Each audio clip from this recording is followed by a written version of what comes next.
Bihar police homework का आज 5वां दिन है। सबसे पहले एसपीडी जीके बुक से होमवर्क देख लीजिए, इसके बाद लुसेंट जीके बुक में भी बताएंगे। पिछला वीडियो में आप लोगों को जो होमवर्क मिला था पेज नंबर 2 का 1, 2, 3 यहाँ पर भारत एक परिचय जनगणना 2011 भारत के पड़ोसी देश, यहाँ पर तीनों टॉपिक कंप्लीट हो गया है। इसको आप अच्छे तरीके से रिवीजन कर लीजिएगा। कल भी आप लोगों को बोले थे कि इसको 2 बार रिवीजन करने के लिए, तो रिवीजन कर लीजिएगा। बार बार रिवीजन करने से अच्छे तरीके से याद हो जाएगा, फिर आप कभी भूलिएगा नहीं। आज के लिए जो होमवर्क है पेज नंबर 3 पर आपको आ जाना है। पृथ्वी एक परिचय यहाँ पर दिया हुआ है, तो यहाँ से इस टॉपिक को आपको अच्छे तरीके से याद कर लेना है। पृथ्वी से रिलेटेड जितने भी इंपॉर्टेंट पॉइंट है सभी यहाँ पर दिया हुआ है। जैसे एग्जाम में पूछ दिया जाता है पृथ्वी का विषुवतीय व्यास कितना है, तो 12,756 किलोमीटर है। विषुवतीय व्यास को ही भूमध्यरेखीय व्यास भी कहा जाता है। इसके बाद ध्रुवीय व्यास दिया हुआ 12,714 किलोमीटर। इसको आप स्क्रीनशॉट ले लीजिए। अगर आपके पास बुक उपलब्ध नहीं है तो बुक आप खरीद लीजिए, बेस्ट रहेगा। इसके बाद यहाँ से भी क्वेश्चन पूछा जाता है पृथ्वी की भूपट्टी में प्रचुर मात्रा में कौन सा तत्व है, तो ऑक्सीजन है 46.80%, दूसरे स्थान पर सिलिकॉन है, तीसरे स्थान पर एल्यूमिनियम है। और यहाँ से डेट से रिलेटेड भी पूछा जाता है पृथ्वी तथा सूर्य के मध्य निम्नतम दूरी कब है, तो 3 जनवरी को। सबसे अधिकतम दूरी 4 जुलाई को ऑफशोर के दरमियान। चलिए आगे का स्क्रीनशॉट आप ले लीजिए। और यह भी पूछा जाता है पृथ्वी पर सबसे लंबा दिन 21 जून को उत्तरी गोलार्ध में, 22 दिसंबर को दक्षिणी गोलार्ध में। इसीलिए प्रत्येक वर्ष 21 जून को योग दिवस मनाया जाता है। भारत जो है उत्तरी गोलार्ध में, और उत्तरी गोलार्ध में सबसे बड़ा दिन जो है 21 जून को। इस कारण से 21 जून को प्रत्येक वर्ष योग दिवस मनाया जाता है, इसलिए 21 जून को योग दिवस के रूप में डेट रखा गया है। यहाँ तक हो गया। इस टॉपिक को आप अच्छे तरीके से याद कर लीजिएगा, फिर आगे का देख लीजिए आप। यहाँ से भूगोल का इम्पोर्टेंट टॉपिक है, तो पिछले वीडियो में आप लोगों को याद करने के लिए यहाँ तक बोले थे इस टॉपिक को। आज जो आपको याद करना है बीच वाला जो दिया हुआ है यहाँ पर, जैसे यहाँ पर है शिवालिक सबसे नवीनतम पर्वत श्रेणी है, हिमालय की सबसे नवीनतम पर्वत श्रेणी जो है शिवालिक है। यहाँ से लेकर नीचे तक आप उसको अच्छे तरीके से याद कर लीजिएगा बीच वाला। अब चलिए बात करते हैं आगे का। तो आगे का पेज नंबर 37 का देख लीजिए। पेज नंबर 37 पहले ही कंप्लीट हो गया। यहाँ पर बीच में जो भी बॉक्स बनाकर इम्पोर्टेंट टॉपिक है इसको याद कर लीजिएगा, तो साइंस का कम से कम यहाँ से आपका 2 नंबर क्लियर हो जाएगा। बेसिक टॉपिक है, यहाँ से पूछा जाता है एग्जाम में क्वेश्चन। अब पेज नंबर 38 का देख लीजिए। अगर आप नया बुक खरीदे हैं तो पेज नंबर 38 में डायरेक्ट चले जाइएगा। अगर पुराना बुक है तो मिला लीजिएगा। 20 में प्रथम यहाँ पर दिया हुआ है, तो जितने भी 20 में प्रथम रिलेटेड क्वेश्चन है यहाँ पर दिया हुआ है, याद कर लेना है। जैसे यहाँ पर है प्रथम महिला राष्ट्रपति अर्जेंटीना की बनी थी मारिया इसाबेल पेरोन है। प्रथम महिला प्रधानमंत्री श्रीलंका की बनी है। उत्तरी ध्रुव पर पहुँचने वाले प्रथम व्यक्ति, दक्षिणी ध्रुव पर पहुँचने वाले प्रथम व्यक्ति, सभी यहाँ पर इंपॉर्टेंट फैक्ट दिया हुआ है। तो इसका आप स्क्रीनशॉट ले लीजिए। अगर आपके पास बुक नहीं है तो बीच वाला बॉक्स आपको याद करना है।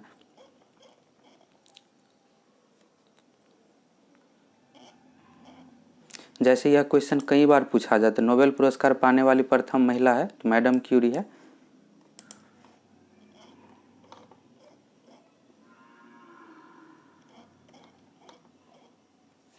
अगर आप यहाँ से देखिएगा तो क्वेश्चन बैंक जो शुरू होता है तो बीच में सभी इंपॉर्टेंट टॉपिक दिया हुआ है। लेफ्ट साइड यहाँ पर और यहाँ पर जो है रेलवे एग्जाम में पूछा गया क्वेश्चन दिया हुआ है। तो अगर आपके पास समय है, फ्री जब आप रहते हैं तो एक बार पढ़ लीजिएगा। इसमें लगभग 20 के अप्रॉक्स पॉइंट दिया हुआ है, जिसमें से आधा आपको पहले पता होगा, बाकी जो आधा नहीं पता है उसको 2-3 बार पढ़ के याद कर लीजिएगा। ये याद करना जरूरी नहीं है, जो इम्पोर्टेंट टॉपिक है अगर उसको याद कर लेते हैं तो इसी से आपका कंप्लीट हो जाएगा। सिर्फ आपको बीच वाला पॉइंट याद करना है। चलिए अब आगे का देख लीजिए।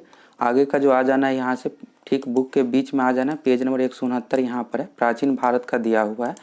तो फर्स्ट यहाँ पर जो टॉपिक है यह आपको पहले ही मिल चुका है, इसको आप अच्छे से रिवीजन कर लीजिएगा बार बार पढ़ के। आज जो आपको याद करना है सेकेंड यहाँ पर जो यह दिया हुआ यह आपको याद करना है। यहाँ से भी क्वेश्चन पूछा जाता है, इतिहास के सभी इंपॉर्टेंट यहाँ पर फैक्ट दिया हुआ है।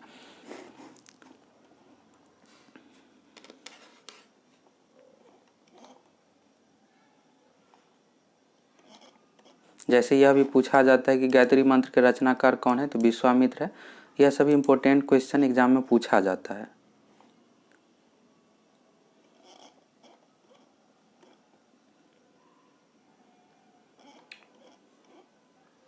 चलिए यहाँ से हो गया। अभी आप लोगों को लुसेंट जीके में जो होमवर्क मिलेगा वेद से रिलेटेड ही मिलेगा, और यहाँ पर वेद के बारे में जितने इंपॉर्टेंट पॉइंट है सभी दिया हुआ है। जैसे आपसे पूछा जाएगा कि ऋग्वेद में वर्णित सबसे पवित्र नदी है तो सरस्वती नदी है, ऋग्वेद में सर्वाधिक बार वर्णित नदी है सिंधु नदी है। तो यहाँ से आप अच्छे तरीके से याद कर लीजिए, बाकी लुसेंट को पढ़िएगा तो मैक्सिमम यहाँ से पॉइंट क्लियर हो जाएगा। तो यहाँ हो गया।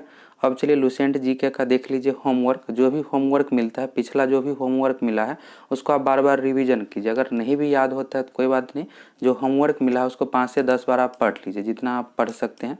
बार बार पढ़ने से आपको अच्छे तरीके से याद हो जाएगा। चलिए अब लुसेंट जीके बुक का होमवर्क देख लीजिए। सबसे पहले आपको आना है पेज नंबर 1 पे। पेज नंबर 1 पे सबसे पहले यहाँ पर इतिहास, प्राचीन भारत के इतिहास के बारे में दिया हुआ है। और यहाँ पर जो दिया हुआ है वेद के बारे में, ऋग्वेद, यजुर्वेद, सामवेद, अथर्ववेद के बारे में। तो एसपीडी में अभी आप लोगों को जो होमवर्क मिला है पेज नंबर 169 में 2 बॉक्स को याद करने के लिए अभी आप लोगों को कहे हैं। तो उसमें जितने भी इंपॉर्टेंट पॉइंट है वेद के बारे में और सिंधु घाटी सभ्यता के बारे में है। तो सबसे पहले यहाँ पर वेद के बारे में, फिर इसके बाद नेक्स्ट पेज में आप लोगों को सिंधु घाटी सभ्यता से रिलेटेड भी होमवर्क मिलेगा।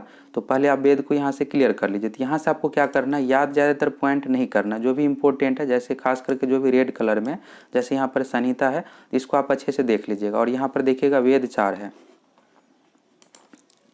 सीरियल से एग्जाम में पूछ दिया जाता है कि वेदों की संख्या को सीरियल से सजाइए। तो सबसे पहला वेद है ऋग्वेद, इसके बाद है यजुर्वेद, इसके बाद है सामवेद, इसके बाद है अथर्ववेद। इस तरह से जो भी इंपॉर्टेंट पॉइंट है उसको याद कर लेना है।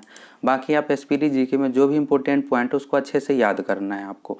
और यहाँ पर आप देख लीजिए एडी और बीसी के बारे में है। तो एडी जो होता है ईस्वी को कहा जाता है और बीसी जो कहा जाता है ईसा पूर्व को कहा जाता है। जैसे आप ऐसे समझ लीजिए, सिकंदर ने भारत पर जो आक्रमण किया था 326 ईसा पूर्व में। अगर इसको लिखना है तो ईसा पूर्व हिंदी में लिखेंगे, नहीं तो 326 बीसी लिखेंगे। और एडी की बात करें तो जैसे अभी 2021 है तो 2021 इस तरह से एडी लिखेंगे। एडी जो होता है यानी ईसा मसीह के जन्म के बाद का समय है। और बीसी मीन्स होता है ईसा पूर्व, ईसा मसीह के जन्म के पूर्व का समय। तो सिकंदर ने 326 ईसा पूर्व में भारत पर आक्रमण किया था, तो इस तरह से बीसी हो जाएगा। तो एग्जाम में क्या किया जाता है कि ईसा पूर्व नहीं दिया जाएगा, इस तरह से 326 बीसी लिख दिया जाता है। बिहार दरोगा एग्जाम में एक बार इसी तरह से क्वेश्चन पूछ दिया गया था, सिकंदर ने भारत पर आक्रमण किया था 326 बीसी इस तरह से एडी करके लिखा हुआ था। तो यहाँ पर दिया हुआ है, तो इसको आप पढ़ लीजिएगा, समझ में आपको आ जाएगा। यहाँ से आप लोगों को क्लियर हो गया होगा। ईसा पूर्व मीन्स हुआ यहाँ पर बीसी, यहाँ पर बीसी का पूरा फुल फॉर्म है before the birth of Jesus Christ. और एडी का यहाँ पर है दिया हुआ। ये हो गया, तो इसको आप अच्छे से पढ़ लीजिएगा। जो भी यहाँ पर इंपॉर्टेंट पॉइंट लगेगा आपको कि उसको आप कॉपी में नोट्स भी बनाते चलिएगा। एग्जाम के समय आप बुक नहीं पढ़ पाइएगा। जब एग्जाम में 1 सप्ताह का समय बचा हुआ रहेगा 7 दिन का, तो आपको अपना नोट्स से बार बार रिवीजन करना है। तो जो भी इंपॉर्टेंट पॉइंट है, जहाँ पर आपको लगेगा कन्फ्यूजन है, जो भी डेट से रिलेटेड क्वेश्चन है, उसको आप कॉपी में नोट्स ज़रूर कर लीजिएगा। तो एग्जाम में आपको सहूलियत रहेगा, उसको आप रिवीजन करके जाइएगा।